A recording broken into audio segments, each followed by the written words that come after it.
Bondowoso, di balik hamparan perbukitan, berdiri sebuah desa penuh cerita, desa penambangan. Di tempat inilah langkah kami bermula, sebuah perjalanan, pengabdian, tentang belajar, berbagi, dan tumbuh bersama masyarakat.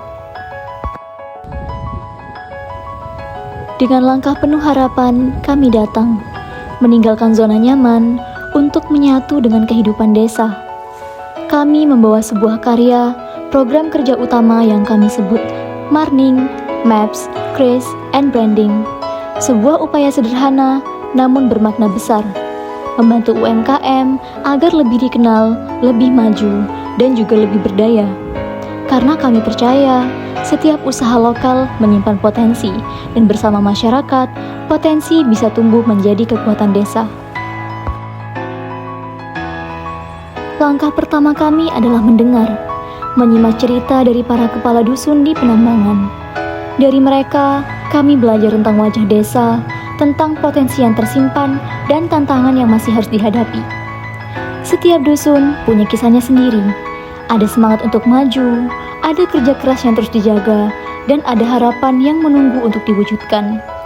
Melalui percakapan sederhana itu, kami memahami bahwa pengabdian bukan sekadar hadir, tapi tentang merangkul dan berjalan bersama masyarakat. Disinilah program Marning mulai berpijak, menjadi ruang belajar bersama antara kami dan masyarakat untuk tumbuh, berdaya, dan dikenal lebih luas. Di sebuah dapur sederhana, Bu Farida mengolah singkong menjadi keripik renyah penuh rasa. Tak sekedar camilan, tetapi wujud ketekunan dan cinta akan tradisi. Kami ikut terlibat dalam proses produksinya, mulai dari mengiris singkong tipis-tipis, menggoreng hingga kuning keemasan, memberi bumbu, lalu menyiapkan label dan kemasan. Dari sinilah produk lahir, siap dijajakan, siap dikenal lebih luas. Setiap irisan singkong adalah simbol kesabaran. Setiap wajan penggorengan menyimpan cerita perjuangan. Dengan tangan yang terampil, ia menambahkan rasa, menciptakan camilan yang bukan hanya lezat, tetapi juga penuh makna. Melalui branding dan promosi, kami berusaha agar keripik singkong Bu Farida tidak hanya hadir di meja makan warga desa, tetapi juga mampu menembus pasar yang lebih besar. Selanjutnya yaitu telur asin. Mungkin terdengar biasa, namun di tangan Ibu Iim, ia menjadi produk yang penuh cerita. Setiap butir telur dipilih dengan cermat, dibersihkan lalu dilapisi adonan garam dan rempah tradisional. Dengan kesabaran, ia meracik takaran yang pas hingga tercipta cita rasa yang khas, gurih, lembut, dan berbeda dari telur asin pada umumnya. Hari demi hari, proses itu terus berulang, sebuah rutinitas yang sederhana, namun menyimpan sejuta cerita. Kami pun ikut membantu, dari menyiapkan bahan, membaluri telur satu persatu, hingga mempelajari cara penyimpanan agar kualitas tetap terjaga. Tidak berhenti di proses produksi, kami juga mendukung melalui branding dan promosi, membuat kemasan lebih menarik, menyantumkan lokasi G-Maps, dan membuatkan kode kris untuk memudahkan pembayaran. Selepas telur asin, kami berkenalan dengan camilan gurih lain, yaitu keripik tempe yang lahir dari pangan sederhana namun punya rasa mendunia. Di tangan para pengrajin, tempe diolah menjadi keripik renyah dan gurih, hadir sebagai camilan yang mengikat rasa kebersamaan. Prosesnya dimulai dari tempe yang diiris tipis, dicelupkan ke dalam adonan berbumbu, lalu digoreng hingga kering dan keemasan. Aromanya yang khas mengundang selera sejak masih di dapur. Kami hadir untuk membantu proses produksi dan mengenalkan keripik tempe ini melalui promosi digital.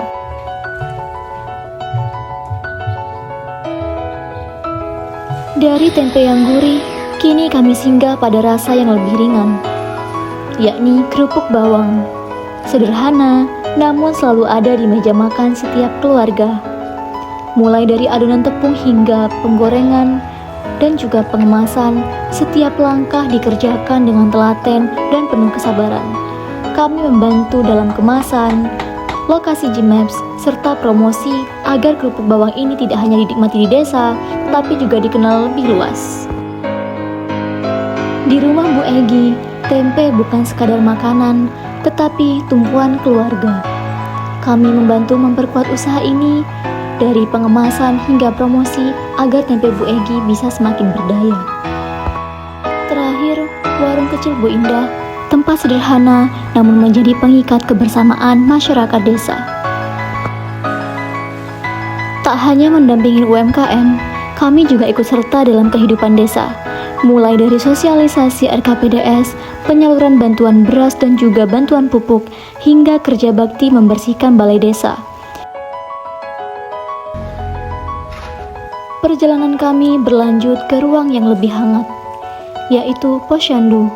Di sini, kami belajar arti kepedulian bersama balita yang penuh tawa, lansia yang butuh perhatian, dan ibu hamil yang menjaga harapan baru. Di sini kami sadar bahwa kesehatan adalah fondasi penting untuk masa depan yang lebih sejahtera. Dari ruang kesehatan, kami beralih ke suasana religius yang penuh syukur. Irama hadrah dan tibaan menggema hingga doa-doa terpanjat dalam santunan anak yatim. Momen sederhana namun penuh makna.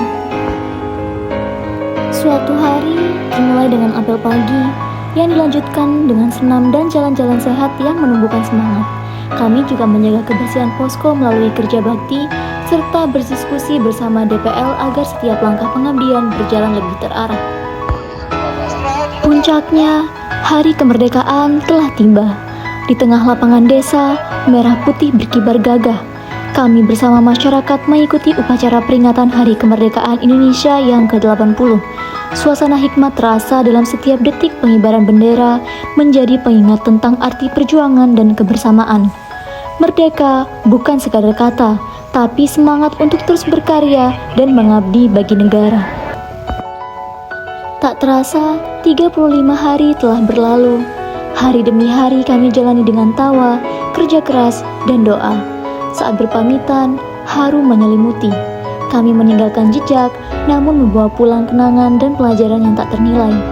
Desa Penambangan, terima kasih atas setiap cerita, setiap senyum, dan setiap pelukan. Kami datang untuk mengabdi dan pulang membawa makna dalam diri.